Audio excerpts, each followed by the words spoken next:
Muy buenas noches a todos. Damos inicio con el webinario.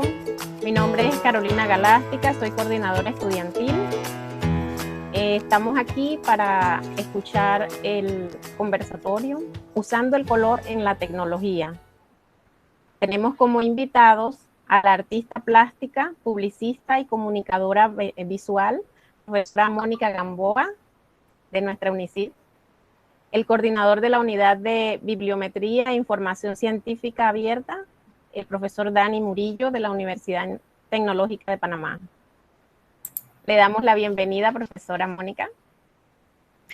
Muy buenas noches a todos. Me complace poder estar aquí esta noche y ver que este es un tema tan interesante que podemos compartir y de alguna manera junto al profesor Dani Murillo de la UTP queremos manifestarles pues de alguna manera todas estas herramientas o conceptos o conocimientos que la experiencia nos ha ido permitiendo poco a poco en el transcurrir de los años y desde nuestros trabajos ganar en conceptos que podemos pues transmitirles esta noche a este público maravilloso que se encuentra con nosotros hoy jueves 17 de febrero, siendo pues ya a las 8 de la noche. Así es que les agradecemos inmensamente su participación. Como les comentaba, este es un tema súper interesante para mí desde el punto de vista que yo creo que el color es un tema que no solamente se aplica en el área de las artes, como nos han venido diciendo, el color se aplica absolutamente a todas las cosas que nosotros vemos en el día a día, desde el cómo nos vestimos, qué comemos, qué vemos cuando salimos de casa, lo que vemos en el transporte público, lo que vamos viendo en nuestros autos. Así es que si esto es del día a día y si esto es una cosa que nos acompaña tan de cerca y podemos aprender cómo sacarle provecho, porque pues, ¿para qué saber de color? Pues es interesante y cómo usarlo con la tecnología. Es todavía aún más interesante, ¿verdad?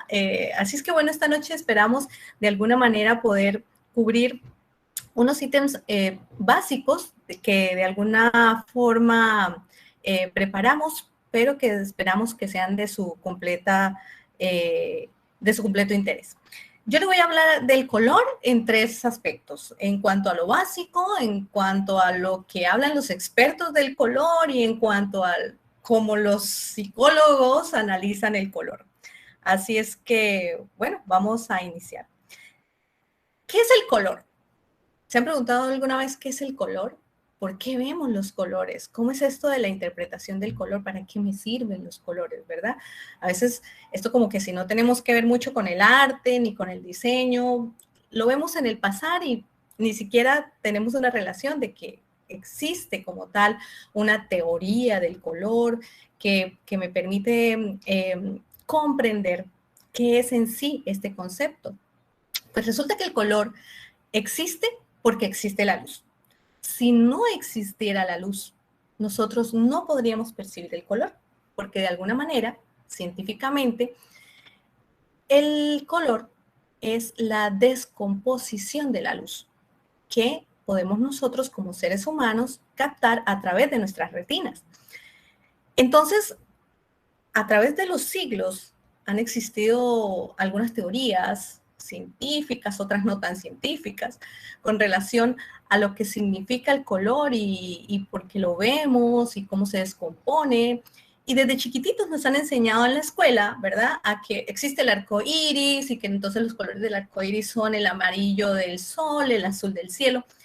Pero ya en este punto de nuestra vida, nosotros tenemos que saber en realidad que el color no es solamente un espectro visible que pasa como un fenómeno sin comprenderlo. Podemos deducir que en realidad el color, como les estaba explicando anteriormente, permite que nosotros lo veamos porque existe espectro visible que se maneja a través de las longitudes de onda. Es, digamos, la explicación científica que nosotros podemos dar. Y resulta que en esa descomposición de la luz que vemos aquí a la derecha, que está dada en nanómetros, pues tenemos un color, el cual nosotros percibimos mucho más que los otros cuando se descomponen o cuando se refractan por esa manifestación de la luz. Entonces aquí pueden haber una cantidad de teoremas y pueden haber otras personas o científicos o teorías que nos dicen que quizá el color no es color. Y empiezan unos debates, ¿verdad?, con relación a esto. Lo importante es saber que nosotros percibimos el color como seres humanos a través de la luz. Y que hoy podemos comprender cómo funciona para nosotros y dentro de lo que nosotros lo podemos percibir. Entonces, en ese espectro visible están los tonos que ya el ser humano no logra ver, que son los que están por encima de los 700 nanómetros. Esos tonos que nosotros no percibimos, pero que quizá algunos animales de la naturaleza sí lo pueden hacer, son los que hemos denominado los infrarrojos, los tonos infrarrojos, y dentro del espectro visible que más podemos ver. Pero resulta que existe el lado opuesto, que es el que menos podemos ver. Y el que menos podemos ver, pues se ha denominado el sistema de los rayos ultravioleta o los tonos ultravioleta. Entonces, en ese espectro que nosotros podemos ver, pues tenemos esta descomposición de la luz. Ahora, ¿qué es lo que sucede en realidad con el blanco y el negro? ¿Serán o no serán colores? ¿Verdad? Eso es otra cosa que por lo general también nos podemos preguntar. Entonces, aquí tenemos que empezar a conocer un poco de lo que es la teoría. Y existen muchas teorías, pero las teorías que vamos a tratar el día de hoy son la teoría física y la teoría psicológica del color, que son las que de alguna manera nos permiten a nosotros saber manipular aquellos conceptos con los que yo puedo comunicar y expresarme a través del color. Es así como entonces les explicaba anteriormente. La teoría del espectro visible es la teoría de Newton, porque de alguna manera Newton determina el principio físico de lo que es la ciencia del color. Cuando la luz entra a través de un orificio, se refracta en un cristal y se descompone, ¿verdad? Entonces, aquí ustedes ven la imagen al contrario de la que yo les estaba mostrando. Aquí, en la gama de color. ¿Por qué? Porque así es como nosotros lo vemos, aunque así sea como en realidad se descompone. Entonces, además, nosotros tenemos una super cámara en nuestros ojos, que lo que hace es que invierte las imágenes a una velocidad que nosotros no percibimos. Y por eso en nuestro espectro visible, el rojo está aquí, aunque la refracción sea contraria. Así es que bueno, esto es súper emocionante y súper interesante cuando empezamos a desglosarlo y a verlo. Y cuando además de la teoría física empiezo y comprendo que también existió un personaje en la historia que es Goethe, y que Goethe me habla de que de alguna manera existe una relación humana, directa, al color, que comprende aspectos que tienen que ver con la psicología. Y empezamos a averiguar de qué se trata un poco esto, pues quizá vengan a nuestra mente objetos como el círculo cromático, que para las personas que manejamos arte, un elemento como este es muy de primera mano. Pero en realidad, Goethe lo que quería era como identificar a través de los colores primarios, como vemos que él los instala en unos triángulos, la relación que había entre esos colores, ¿no? Entonces está obviamente en este triángulo el amarillo, el azul y el rojo como los colores primarios. Después viene otra teoría, viene la Bauhaus, se crea el ciclo cromático, se habla del color del arte. Pero en realidad, este concepto de lo que significa el color viene de un estudio que empieza por el estudio de la relación entre el hombre y la naturaleza. Así es que este tema es súper interesante, pero ahora aparece la parte que tiene que ver con el color de los expertos. Y el color de los expertos nos dice, ok, Existe la teoría del color aditiva, la teoría del color sustractiva. Entonces, ¿qué significa esto en realidad? Es muy sencillo. Simplemente sigue siendo lo mismo. La teoría física y la teoría psicológica. La teoría de Newton y la teoría de Goethe. ¿Qué es lo que sucede con la teoría física? Que es la que se denomina la aditiva, que no trabaja en realidad con los colores de pigmento que vemos que utilizan los artistas, sino que trabaja con los colores luz. Los colores luz son los que vemos a través de la pantalla, los que estamos completamente todo el día expuestos a este tipo de color, pantallas de celular, pantallas de tablet, pantallas de video, televisores, laptops, ¿no? Y de alguna manera, entonces, ese color en los dispositivos se generan en un rango de color que se denomina RGB. RGB porque fueron nombres del color en inglés, red, green, blue, y de allí Newton decía, ¿qué sucede? Porque estudió mucho esa parte que tiene que ver con el color de manera física. Si él monta toda la gama de los colores que se refractaban allá en su teoría, en un círculo, y empieza a darle vueltas, ¿qué sucedía con el color? Él se dio cuenta que el color desaparecía, que el color se convertía en un color blanco, que es como cuando todos los colores se reúnen. Entonces, si son colores luz, si son colores proyectados por aparatos tecnológicos, este color en realidad se va a volver blanco.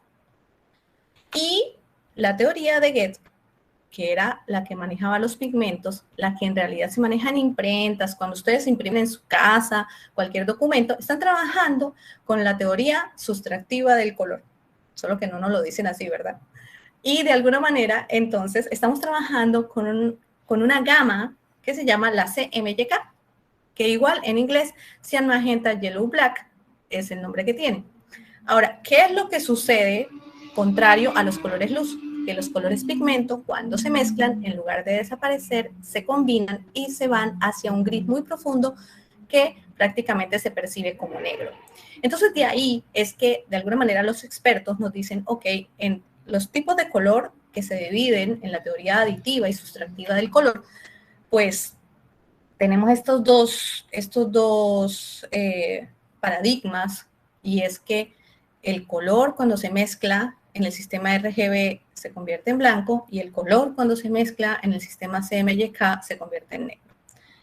¿Cuál es el que usamos en la tecnología? La teoría adictiva, la teoría del color luz. Y esa teoría, de alguna manera, pues es con la que tenemos que empezar a entendernos si de aquí en adelante nosotros queremos tener una relación con el color a través de las pantallas, queremos tener un emprendimiento de cualquier tipo comercial, y por eso es que es tan importante que aprendamos y sepamos un poquito de cómo es que funciona esto del color.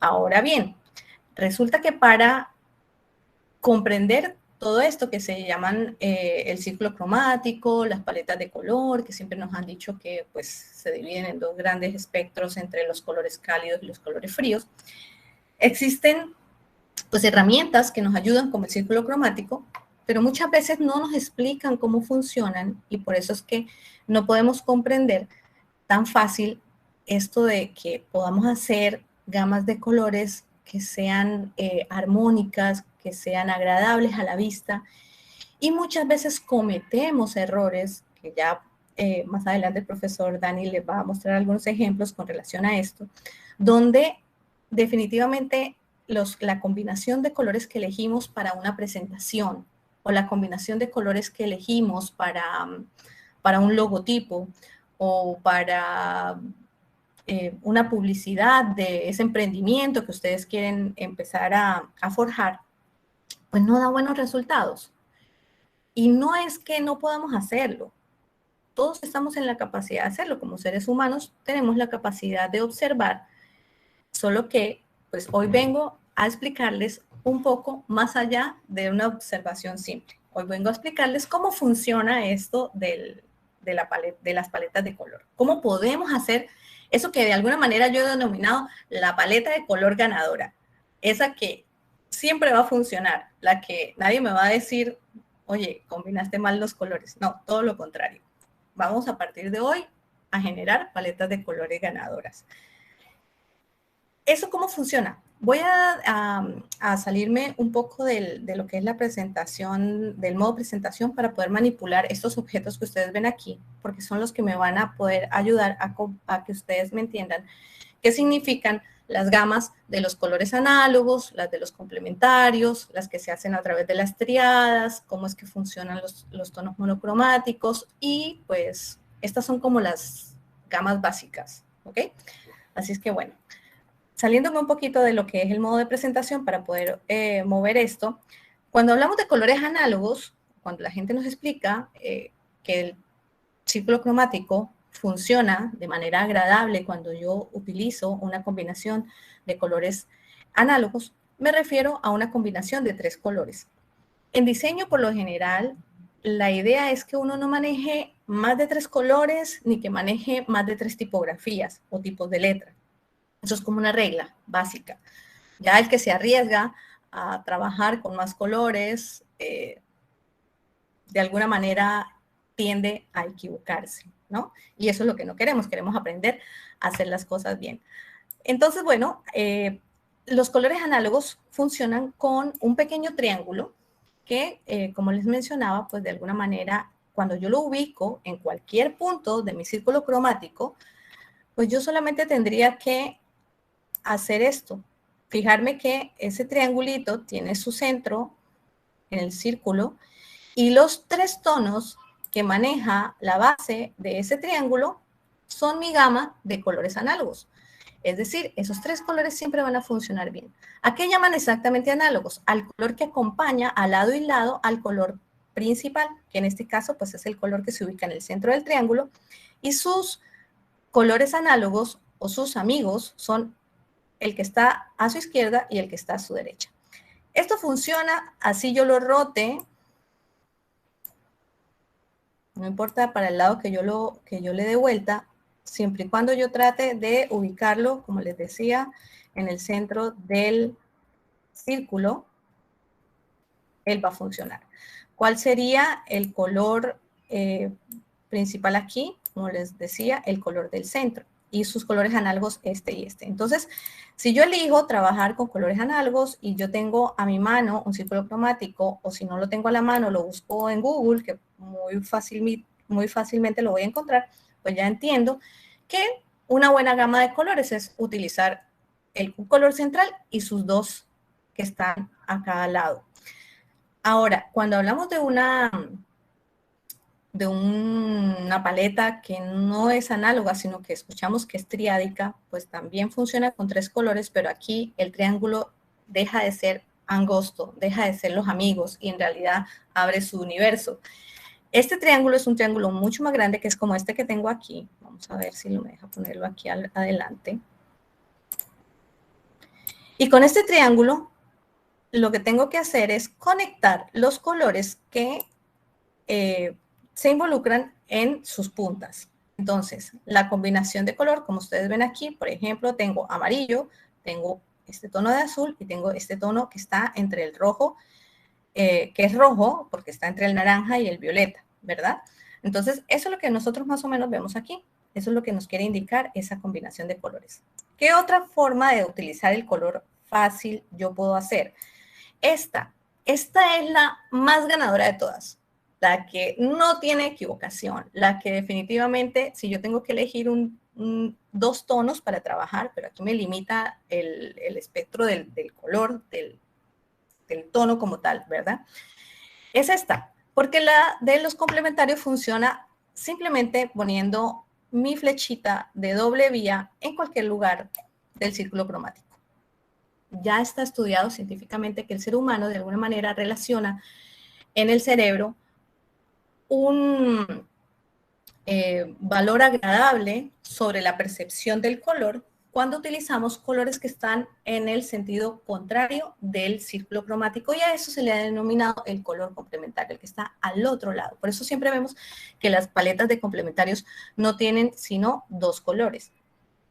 Pero también no importa hacia dónde ustedes le den vuelta a la flechita, si de alguna manera nosotros esta flechita la pudiéramos girar, pues, por decir algo, vamos a poner esto así.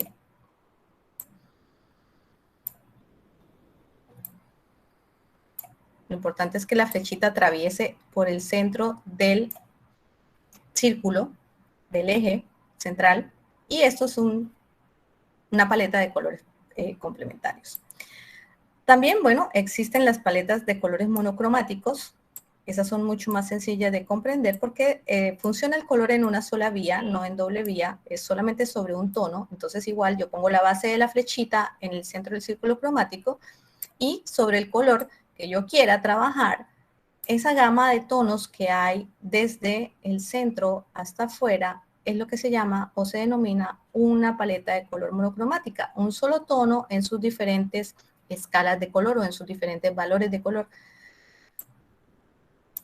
Para terminar lo que es el asunto de la explicación, de la comprensión de las paletas de colores y para qué me van a servir a la hora de tener que elegir colores para presentaciones o como les mencionaba para logos o para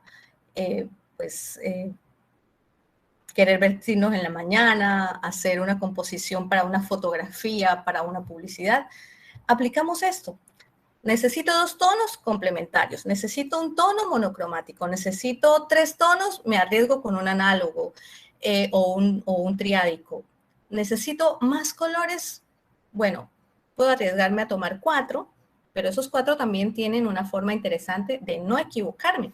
¿Cómo yo no me equivoco? Cuando utilizo el cuadro y de alguna manera también lo ubico con su eje central, y donde están las puntas de ese cuadrado son los 4 colores que ustedes deben elegir como una paleta. Esa paleta, como la ven aquí, si nos fijamos, fíjense que no es que la profe Mónica se lo está inventando, es la regla y es la teoría, y funciona de esa manera. Entonces, estas paletas aquí son las que nosotros podríamos llegar a considerar paletas ganadoras. Ya las escalas de grises pues son una derivación de un monocromático, pero solamente que van del negro al blanco, con sus diferentes tonos que son precisamente pues grises, y es así como se llama escala de grises.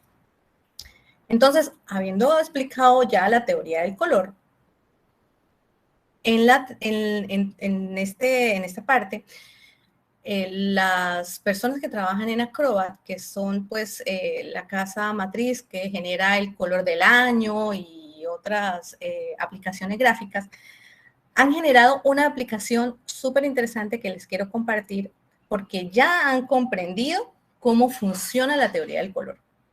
¿Ok? Entonces, es este enlacito que yo les dejé aquí. Voy a conectarlo. Yo creo que yo estoy compartiendo toda mi pantalla, ¿verdad? Sí.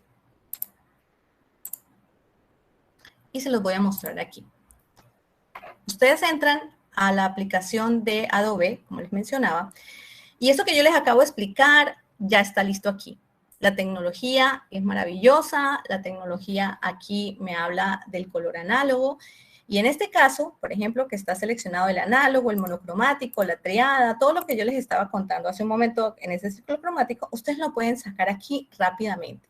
Entonces, les voy a explicar así, súper rapidito, ya después cada uno en casa va a poder jugar un poco con esto y va a comprender un poco más de qué estamos hablando.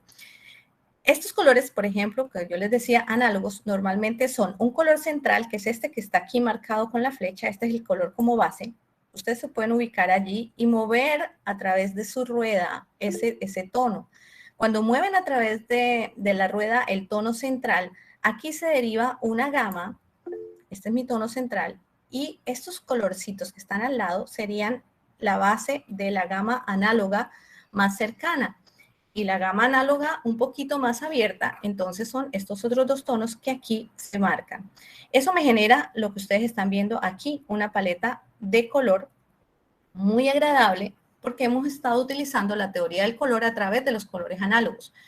Si yo no quiero un color análogo, sino que quiero un color monocromático, fíjense cómo está la flechita, en un solo sentido. Ese color va y escala de alguna manera desde su tono más oscuro, dependiendo de dónde yo me ubique, ¿verdad? Hasta un tono, pues, intermedio y un tono claro.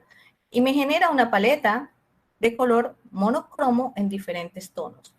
Está la triada, ¿verdad? Que la vimos y se van a dar cuenta que aunque yo la mueva, precisamente como es triada, se mantienen las tres puntas del triángulo que yo les mencionaba. Fíjense que el triángulo no se deforma. Pero ¿qué es lo que sucede si yo no sé la teoría del color? Ahí yo sí puedo empezar a equivocarme. Porque quizá yo no mueva las herramientas, porque aquí las tengo a nivel de tecnología y me facilitan la vida, y esto es una página que está siempre disponible, precisamente para que podamos hacer estos ejercicios. Y fíjense qué bonito y qué variado la gama que estoy obteniendo del círculo, aunque en el círculo yo no esté viendo esas tonalidades.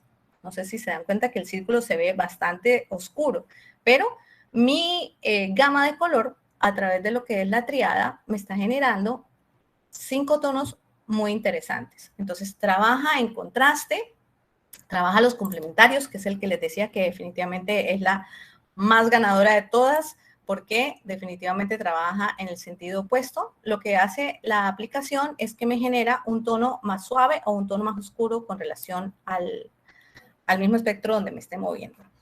Así es que esto es parte de lo que quería mostrarles como pues una aplicación que tiene que ver con lo que es la teoría física del color.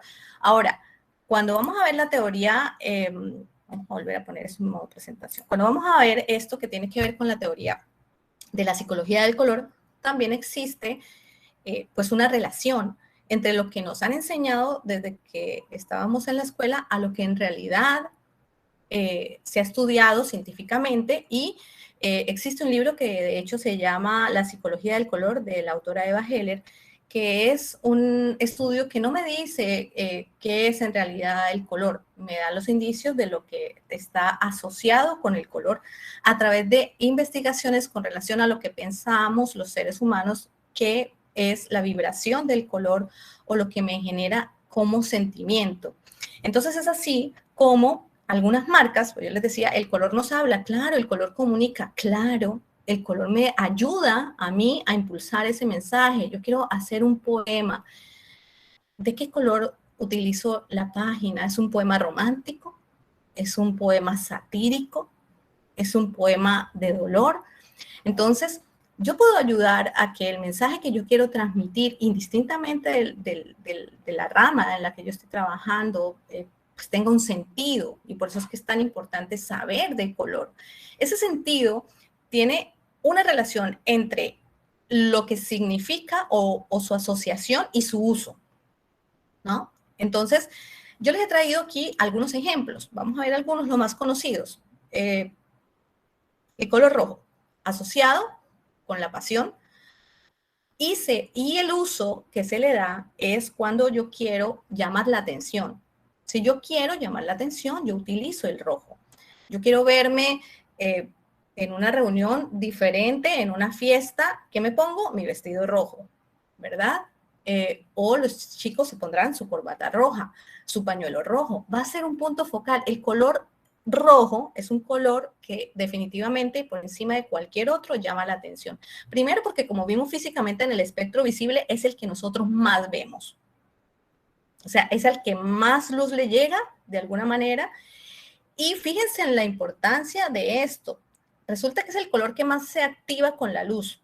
Pero ¿qué pasa con el color rojo en la noche? Si no es un color rojo en el cual haya luz, por ejemplo, yo voy en mi auto, un auto rojo, la calle está oscura, no hay iluminación, viene otro auto, no me ve. Está comprobado que la mayor cantidad de accidentes que hay en la noche se generan a autos de color rojo y de rojos oscuros porque se camuflan con la oscuridad.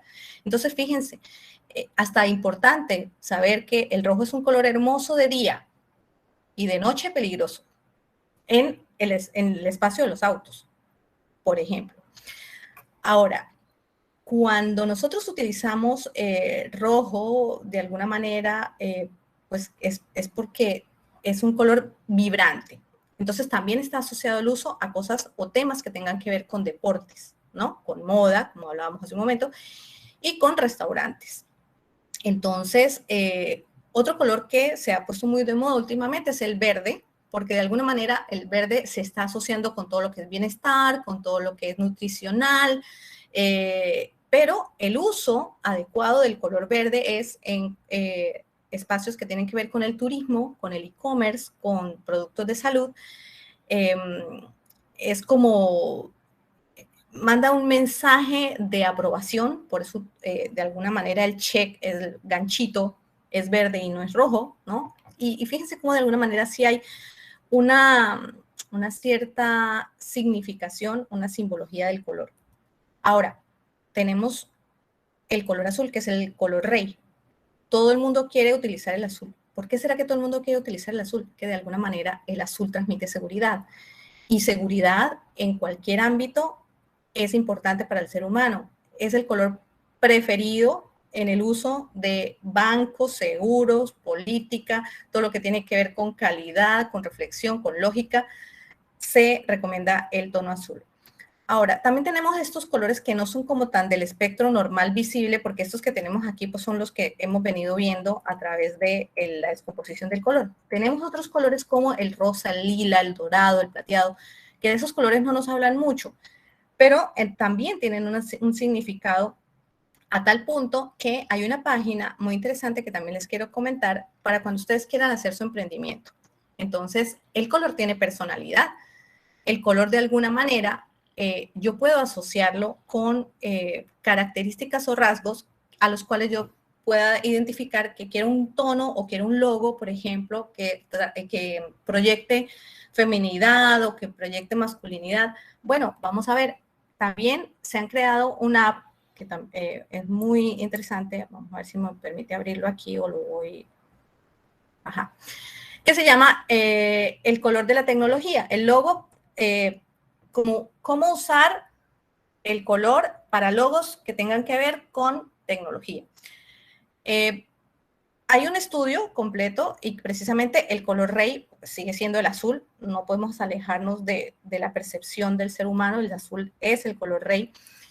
Pero está esta parte que es la que me parece mucho más interesante, donde me permiten jugar y darle características y propiedades al color de un logo que yo quiera de alguna manera proponer. Entonces, digamos que vamos a jugar un poquito y podemos mover estos valores para generar que la aplicación me recomiende, según las características y según la personalidad del color que yo asocie, qué colores usar cuando yo quiero hacer mi logo específicamente para ambientes que tengan que ver con tecnología. Entonces, por ejemplo, yo quiero hacer un logo que quiero que se vea masculino.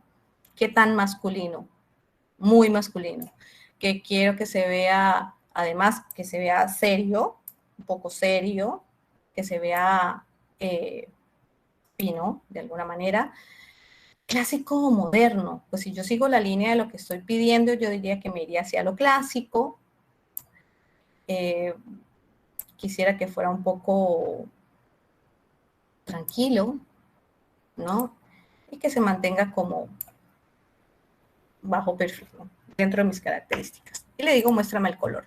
Entonces, hay un algoritmo y me dice, el color que usted debe usar para su logo será el color más cerquita al color chocolate, ¿no? Así es que es muy interesante verlo y yo les voy a dejar esas aplicaciones allí. No les hablo más para que pues ya entremos a otros temas con el profesor Dani, que también pues está aquí con nosotros y quiere hablarles de esta temática tan interesante que sigue siendo cómo se usa el color en la tecnología. Permítanme, profe Dani, yo creo que dejo de compartir para que usted pueda compartir. Ok, gracias.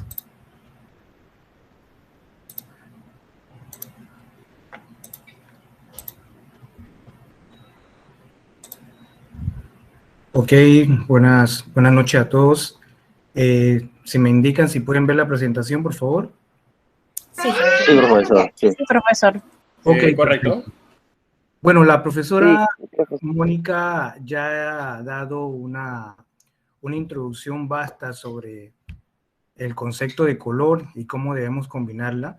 Así que en esta segunda parte yo quiero, digamos, tomar la batuta y añadir un elemento en el tema del color tecnología y colocar algo que conocemos como UX o UX.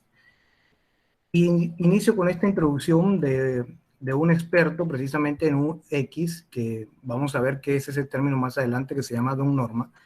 Y él dice que el diseño debe hacer uso de las propiedades naturales de los pueblos y del mundo, y en la medida de lo posible debería funcionar sin instrucciones o etiquetas. ¿Qué quiere decir? En pocas palabras, cuando nosotros agarramos una herramienta, un instrumento, un sistema, una tecnología, debemos poder utilizarla de manera súper fácil, y muchas veces es lo que hacemos. O sea, tal vez algunos de ustedes cuando compran un aparato viene, lo arma, lo empieza a utilizar y después cuando revisa la cajeta ve que ahí estaban las instrucciones y nunca la leyó. Bueno, eso es parte de la experiencia que ha hablado Norman con respecto al diseño, pero eso tiene varias características. ¿Por qué? Porque dentro de nuestro entorno podemos decir que todos conocemos productos, sistemas o aplicaciones que nos frustran, que nos facilitan el proceso o ejecución de una actividad, que nos complican cuando vamos a hacer dicha actividad, y también en algunos casos que pareciera ser útil pero nos separan.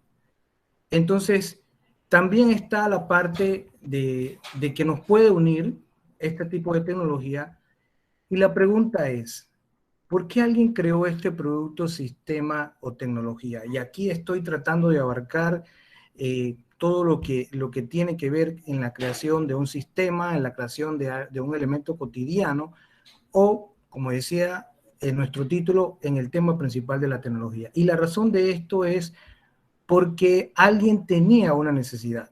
O sea, se inicia un producto, se inicia un sistema, utilizamos una tecnología porque alguien la necesitaba. Pero lo relevante de esto es lo siguiente: ¿y cómo se diseñó este producto para resolver esa necesidad? O sea, ¿quién pensó en eso para poder evaluar que nosotros necesitamos esto, o cómo se construyó? Bueno, vamos a hablar un poco que existen componentes que integran la creación de un producto tecnológico. Y esos componentes, en rasgos cortos, pudiéramos separarlos en 3 elementos: lo que es la interfaz, lo que es la interacción y lo que es el UX o experiencia de usuario.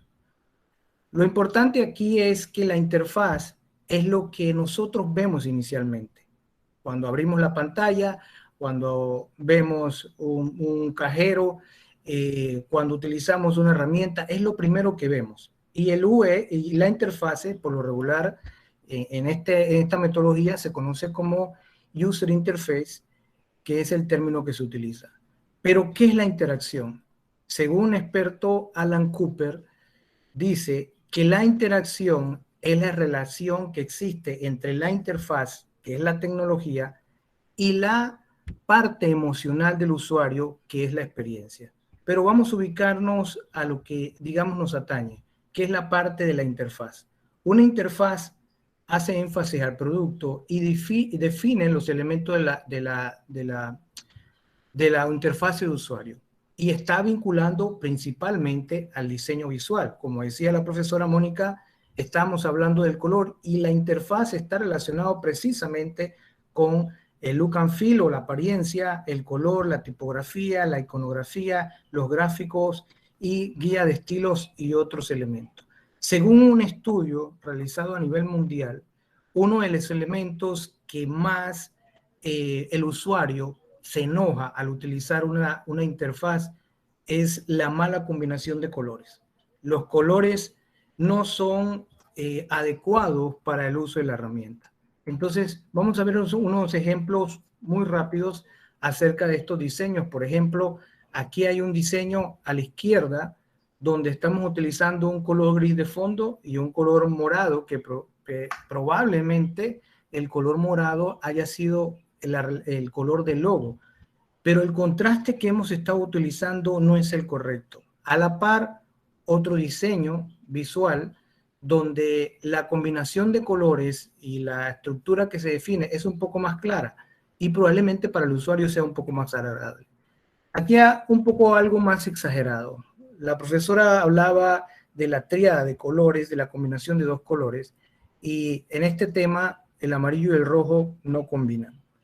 Pero adicional a esto, no solo está el sinnúmero de color, sino la cantidad de información, de contenidos que generamos en un sitio web. Obviamente este formato de sitio web es de sitio web bastante viejos, pero era la forma en que visualizábamos el contenido en las páginas web, donde probablemente era más relevante lo que poníamos que la forma en que se veía, pero la forma en que se veía era realmente el enganche para los usuarios. Entonces no lográbamos esa vinculación con los usuarios.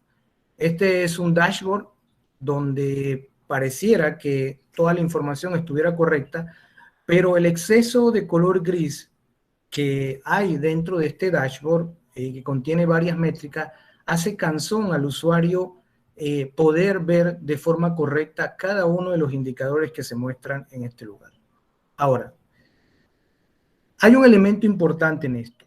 Digamos que nosotros conocemos el color y en una práctica alguien me manda a hacer un tablero de un auto y no sabemos cómo crear el tablero. Y lo primero que se nos ocurre es, como decía la profesora, bueno, vamos a llamar a un diseñador. Bueno, el diseñador es alguien que le gusta hacer graffiti, que le gusta hacer todo lo demás, y nos muestra ese patrón de diseño. Y nosotros decíamos, como la profesora agarraba el logo y decía, pero es una persona seria, es minimalista, y entonces, ¿qué ocurre? Que esta persona, este diseñador artístico hizo este concepto, pero hay un problema, que él lo hizo de acuerdo a lo que él consideraba. Pero vamos a llamar a un tecnólogo, una persona de tecnología. Bueno, esta persona es tan tecnóloga que entonces nos cambió el tablero y empezó a poner aparatos por todos lados, teclados por todos lados, y vuelve y se me presenta y resulta que eso tampoco es lo que yo andaba buscando. Un diseño minimalista que parece más agradable, pero este diseñador era tan minimalista que le quitó todos los controles al tablero y ahora no sé qué marca ni la gasolina, ni el aceite, absolutamente nada. Entonces, se ve más agradable, hay una combinación de colores, pero hay elementos que omitió para él.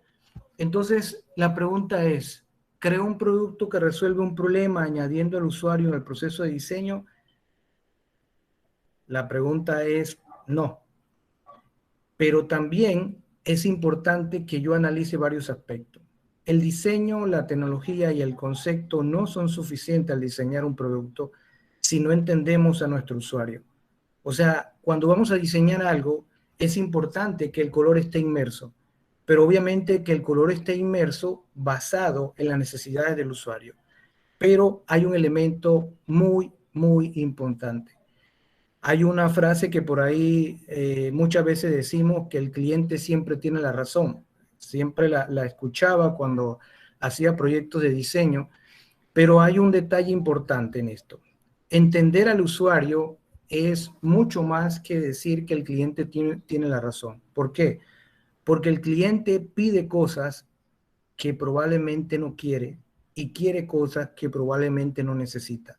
Entonces, yo tengo que evaluar bien las necesidades del usuario para saber qué él necesita, qué él quiere, y basado en ese concepto, como veíamos la selección de elementos en el logo, asimismo yo puedo seleccionar elementos basados en el tipo de persona, la calidad, el nivel, para definir un color adecuado y saber cuál es el diseño correcto para ese usuario. Entonces, entender al usuario es mucho más que preguntarle qué necesita. Es mucho más que vincular el color, porque tenemos el concepto de que, bueno, vinculamos el color, sí, perfecto, es relevante. Pero si la combinación de color no va aunado a cumplir las necesidades del usuario, entonces tenemos un problema. En el grado que una persona logra cumplir una tarea dentro de una aplicación web, dentro de un dispositivo móvil, dentro de un cajero automático, entonces se justifica la existencia del producto. Si no, entonces fallamos en la creación del producto. Y aquí hay un elemento relevante. Hemos hablado del color y hemos hablado de la vinculación del usuario. Y en la vinculación del usuario, para que ese producto funcione de forma correcta o tecnología, hay un elemento inmerso, un concepto inmerso que es la usabilidad. La usabilidad, según Jacob Nielsen, que es el padre de la usabilidad, está basado en la efectividad, eficiencia y satisfacción de un producto para permitir que yo logre alcanzar los objetivos de un usuario específico en un entorno específico. Ejemplos de mala usabilidad. Ya creé un producto, tiene los colores adecuados y el usuario lo va a usar. Pero ¿qué resulta con esto? Que no es usable. Si vemos el ejemplo a la izquierda, van a ver que existe un montón de tomacorrientes y en el centro está el de apagado y encendido de cada uno de estos tomacorrientes. Y usted me dice, bueno, pero es funcional. Sí, pero ¿cuál de los botones que están en el medio rojo apaga el primero o apaga el último? No hay forma de identificarlo. Y en el caso de la estufa que está a la par, para los que estamos en la cocina, en el momento que se caliente un alimento aquí, resulta que los controles de apagado están detrás de los quemadores. Eso puede ocasionar un accidente. Entonces, ¿hay una necesidad? Sí, la estamos cumpliendo. ¿Hay un patrón de colores? Sí, resulta que es agradable, pero hay una mala usabilidad en esta herramienta. Y aquí coloco otros ejemplos muy fáciles. Aquí hay un gavetero, aquí hay un ejemplo de una pantalla para sacar dinero donde a alguien se le ocurrió que si desordenaba los botones igual se iba a entender. Pero en el ámbito web, que digamos que es nuestra fortaleza, también ocurren errores. Errores que parecen sencillos, pero la falta de acentos, mensajes muy tecnológicos, pueden traer confusión en el usuario. Por ejemplo, en este caso, error de pago, verifique la transacción, carácter inválido en track 2. ¿Qué le estamos diciendo al usuario? Y si ven la pantalla, hay una armonía del color. Entonces, hay una armonía, pero hay un elemento de mala usabilidad. Y en el concepto de usabilidad, el libro de Jacob Nielsen, un libro interesante acerca de esto, tiene como portada esta imagen que se conoce como la tetera para masoquista.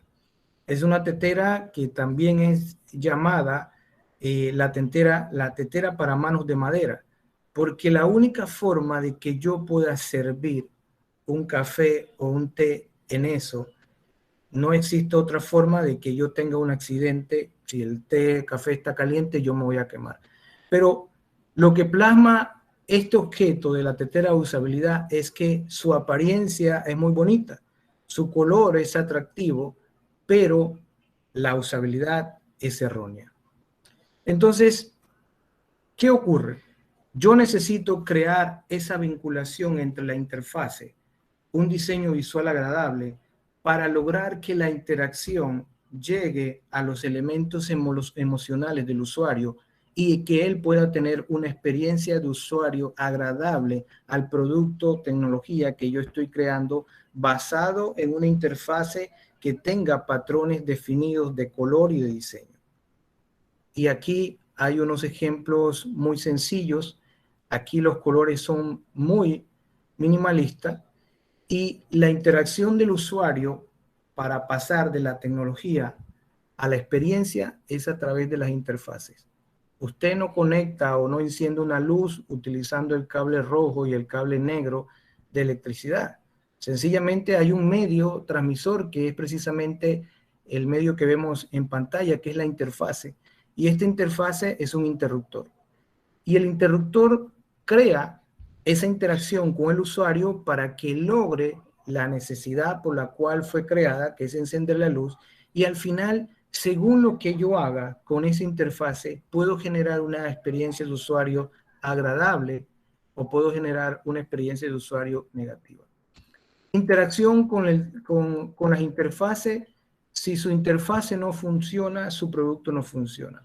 Aquí, si vemos esto es una máquina que se utiliza para pagar los parking y tiene una función, pero solo el desorden que hay para meter el billete, meter la ficha, sacar el billete, o sea, los números están desordenados. Solamente esa función hecha de forma equivocada va a hacer que la experiencia de usuario y la interfase creada sea la incorrecta. Donald Norman, el padre del concepto de experiencia de usuario, define: inventé el término porque pensé que interfaz, relacionado con la parte de la tecnología, y la usabilidad, que está relacionado con el funcionamiento, eran demasiado limitados, porque él quería cubrir aspectos que tuvieran que ver con el concepto emocional de la interfaz. Y este concepto no solamente tiene que ver con productos tecnológicos, sino con productos industriales, con productos basados en el uso cotidiano. Entonces, él quería plasmar este concepto en la emoción del usuario. De forma rápida, la experiencia de usuario es la percepción negativa y positiva que conlleva conjunto de factores, interacción del usuario y el entorno o el dispositivo que nosotros estamos utilizando, que generan sensaciones positivas y una satisfacción en su uso. Los factores de experiencia de usuario, nuevamente vemos un elemento importante. Está lo relativo al diseño y lo relativo a las emociones. Y lo relativo al diseño está nuevamente el diseño gráfico. ¿Qué quiero decir con esto? Que el usuario puede generar una experiencia emocional, positiva o negativa, si el diseño gráfico no está acorde con los patrones definidos en la creación de una interfaz. Y en lo relativo de las emociones, obviamente está vinculando a la confianza que podamos tener en un producto para generar sentimientos, obviamente sentimientos positivos, que traigan esa experiencia en el uso cotidiano de este producto para yo poder recordarlo o poder comprarlo nuevamente. Aquí me voy a saltar esta parte porque la voy a ver al final, porque es una metodología para evaluar el tipo de producto. Y como hay buena usabilidad, también hay, buena experiencia de usuario, hay mala experiencia de usuario. Un ejemplo fácil, un ejemplo sencillo, por ejemplo, aquí hay un camino para personas con discapacidad y resulta que es una escalera, y que alguien me puede explicar cómo puede bajar a alguien con silla de ruedas por ahí. Y en el caso de un ascensor, a alguien se le ocurrió la idea de que si cambiaba la forma de los números, no iba a afectar absolutamente nada. Dos ejemplos de productos donde la experiencia de usuario es negativa. Una silla doblada y unas botas con un espacio para el olor de los pies, pero son unas botas de lluvia. No va a haber nada funcional en esto. Y en el uso cotidiano, probablemente algunos hayan tenido alguna experiencia en ver este tipo de herramientas de uso cotidiano. Un baño al lado de un orinal y alguien que diseñó una puerta y no cabía y sencillamente la recortó. Esas experiencias parecen sencillas, pero cuando usted las vive, usted va a decir: yo no regreso a ese lugar, yo no regreso a ese restaurante, yo no regreso a ese hotel. Entonces, no solamente es el diseño, aquí son diseños cotidianos, pero la experiencia es negativa. Esta es una plataforma donde es un e-commerce, pero dice dale clic para el precio, pero no tiene precio. Así que al final no tengo la menor idea cuánto cuesta ese producto y probablemente me vaya de ese sitio web. El diseño es un acto de comunicación entre el diseñador y el usuario. Siempre debemos estar vinculados a nosotros como expertos en la creación de un producto, una tecnología, a que podemos diseñar algo bueno, pero el usuario debe estar inmerso para lograr los objetivos. Por último, aterrizando un poco en este tema, para la creación de un producto, y tomé como ejemplo un recurso cotidiano, que es el uso de puertas. hay algo que genera esa relación de la interfaz con el usuario, y eso se conoce como facilitantes. Los facilitantes es la comunicación de la interacción del objeto con la habilidad del usuario. Según un experto, el ser humano en aproximadamente 30 años de vida llega a conocer cerca de 2.500 objetos cotidianos. ¿Qué quiere decir con eso? Que usted sabe cómo abrir una puerta, que usted sabe cómo cerrar una puerta, cómo encender un bombillo, cómo encender un carro. Es común a eso. Entonces, estos dos ejemplos parecen muy sencillos. A la par, esta puerta con estos bordes plateados y esta entrada de Burger King. Y tal vez usted diga, pero ¿qué significa esto? Bueno, los facilitantes son las características reales que se percibe al hacer algo. Por ejemplo, cuando nosotros vemos en una puerta estos elementos a nivel vertical, quiere decir que nosotros vamos a jalar por naturaleza la puerta. Pero resulta que esta puerta fue hecha no para jalar, fue hecha para empujar. Entonces el usuario va a estar jalando y resulta que si esto no tiene un mensaje para decirme qué yo tengo que hacer, entonces me voy a equivocar con la acción del usuario. Y eso se conoce como facilitantes confusas o falsos affordance. Y en el caso contrario de Burger King ocurre exactamente lo mismo. Yo debo empujar la puerta, pero resulta que el iconito de Burger King tiene una manigueta donde probablemente el usuario va a jalar la puerta y me estoy equivocando. ¿Hay un diseño correcto? Sí, visualmente hay un diseño correcto, pero hay una mala experiencia de usuario porque no entendimos el affordance de cada uno de ellos. Aquí voy a saltarme algunos elementos de página web donde, por ejemplo, nosotros pensamos que si le colocamos a un título una franja roja, esto no pasa nada, pero cuando utilizamos cuadros en un sitio web, le estamos diciendo al usuario que es un botón. Y resulta que el usuario le va a dar clic a este botón y no es un botón, es un título. Entonces, tenemos que tener cuidado cuando creamos o intentamos crear una apariencia dentro de un sitio web utilizando colores y utilizando forma, porque podemos confundir al usuario. Herramientas que vinculan al usuario en el diseño. Nuestra experiencia en diseño de sitio web, aproximadamente 15 años, nos ha llevado a trabajar con este concepto. Nosotros diseñamos lo que se conoce como un wireframe o un esquema de cómo va a ser el sitio web o dispositivo móvil o tecnología. Y con esta herramienta trabajamos con el usuario hasta que el usuario entienda lo que vamos a hacer en el sitio web. Luego hay una guía de estilo donde están los patrones de color, los tamaños de fuentes, el tipo, la tipografía, la iconografía. Y estos dos primeros elementos, entonces, se utilizan para crear un prototipo que no es funcional tecnológicamente, sino visualmente. Esto nos ayuda a apoyar los elementos de color y las necesidades del usuario en algo visualmente que él pueda entender cómo se va a visualizar. Ahora, para finalizar esto, bueno, ¿y yo cómo creo los productos? ¿Hay herramientas para ello? Sí. Primero, hay metodologías. Un ejemplo de ello es la colmena de Peter Morville, donde yo debo evaluar si el producto o la tecnología que yo estoy creando es útil, es usable, que aporta valor, es fiable, es accesible y si alguien lo necesita, o sea, si es deseable. Si no llena las características según Peter Morville, entonces, ¿para qué voy a crear una aplicación? ¿Para qué voy a crear un elemento de esto? Ahora, si al final el producto cumple con estas necesidades, entonces yo debo utilizar una metodología.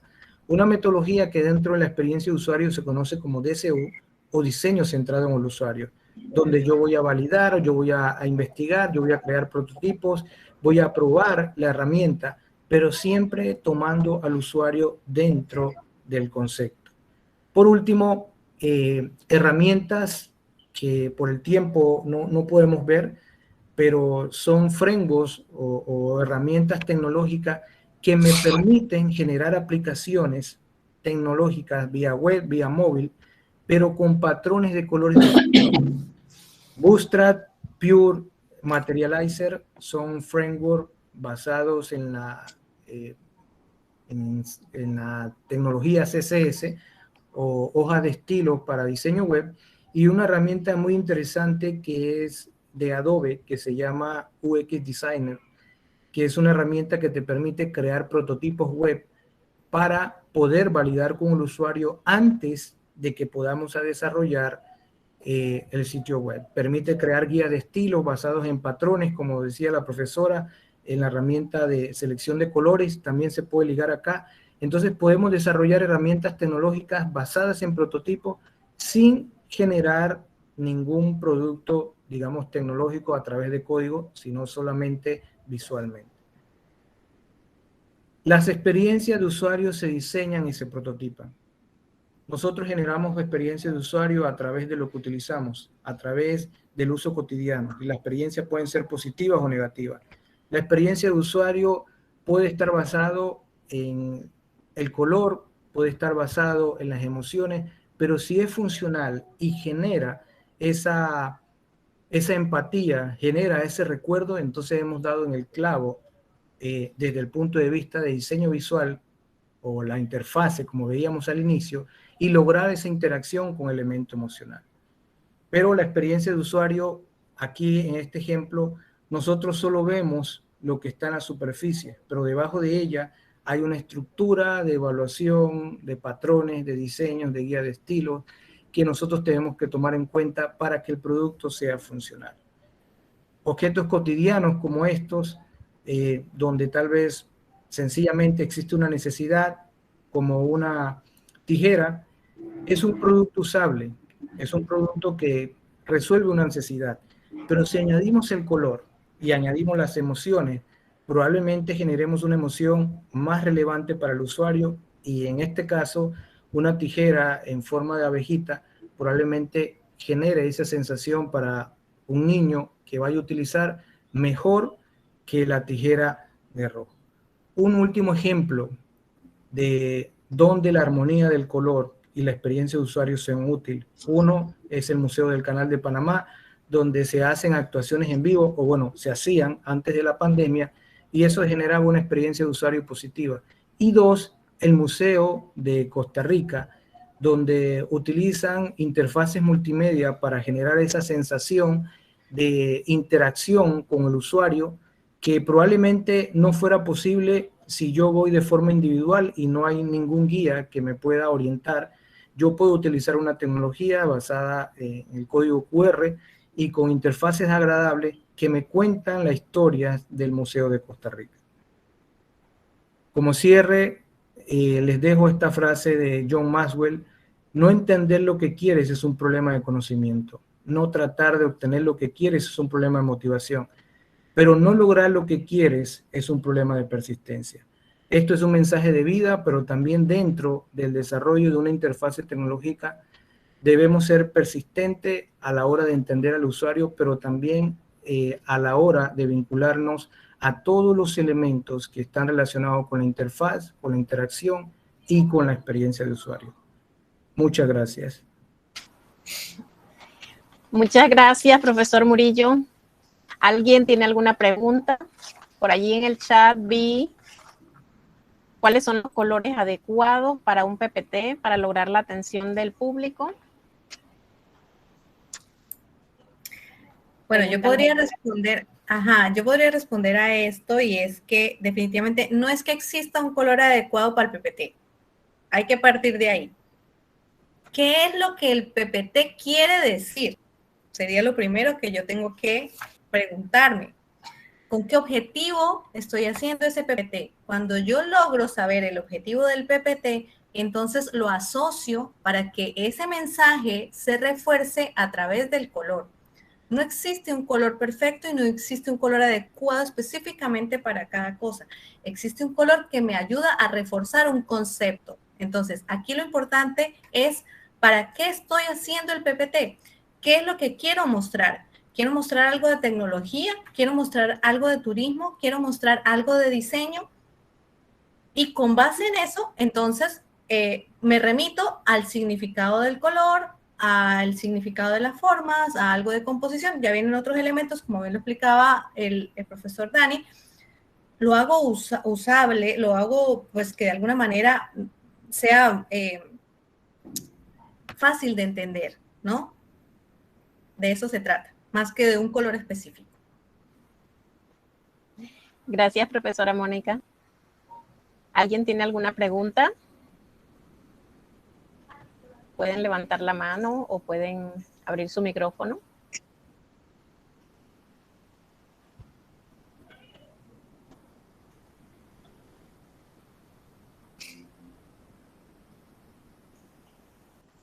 Por ahora no.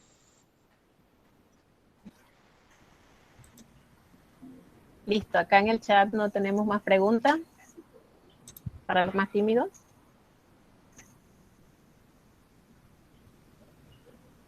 ¿Sí? Bueno. Entonces le damos las gracias en nombre de la Universidad Internacional de Ciencia y Tecnología. Expresamos nuestro agradecimiento por su participación al profesor Murillo, a la profesora Gamboa, y por supuesto con la certeza de que esta participación de ustedes dejará un impacto positivo en los estudiantes, en cada uno de los asistentes a este evento. Hay unas preguntas, profe. Sí. Dice aquí, ¿qué colores según su pensamiento asocia con helados? Con helados. Ok, depende. Si es para una fábrica de helados o para el helado en sí mismo. Aquí hay dos aspectos que hay que tener en cuenta. Si es para un negocio que tenga que ver con helados, el color que siempre se ha recomendado es el color azul, porque de alguna manera el color azul permite un estado de calma, de relajación, donde se disfruta el helado, ¿no? Por eso ustedes se dan cuenta que por lo general las heladerías tienen colores bajitos, tonos pastelitos, ese tipo de colores. Ahora, si es para el mismo helado en sí, lo que se recomienda es que no sean colores artificiales. Hoy en día estamos en la era de lo natural y lo más recomendado sería tratar de que fuera un tono que sea fácil de comer, o sea, que no me rechace que yo quiera comerlo. Cosa que no pasa, por ejemplo, con los tonos del helado de chicle o del helado porque son para niños y allí lo que está primando es la fantasía, ¿no? Entonces, hay siempre un significado y siempre podemos encontrar lo más adecuado.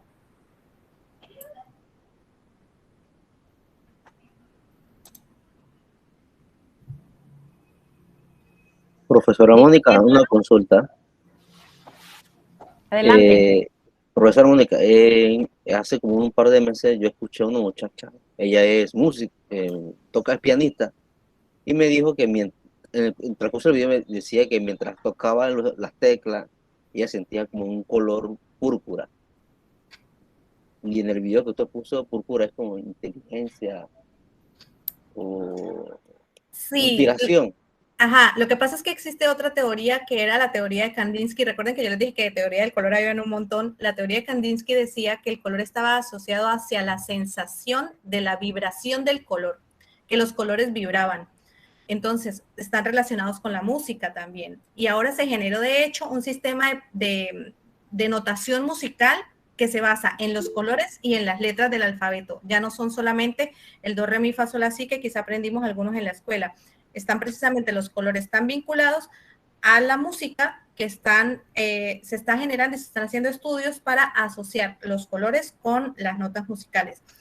Es parte de la sensación de la vibración del color, porque el color también vibra. El tono del color nos hace sentir una vibración especial, de más agudo a más grave. Y se está utilizando también mucho en el sistema de inclusión.